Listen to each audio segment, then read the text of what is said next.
عبد القيب السحن ولا هذا سحن ومسؤول الدرة بقول هذا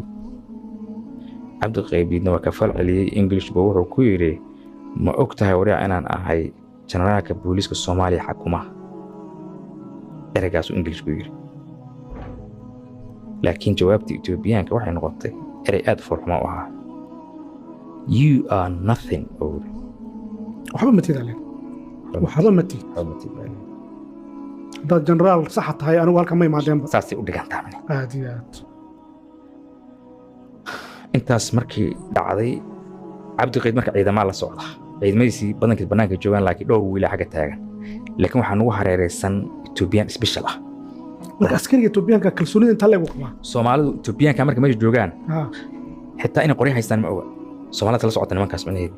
in iscaabooyin isu haystaan macnaheedu ilaa markiis janankii booliisku ugu sareeyay wuxuu leeyahay you are nothing ergaas uu ku dhax Cabdi Qayd aad u xanaaqay maxuusta laakiin xanaaqiisu waxa ka meeyay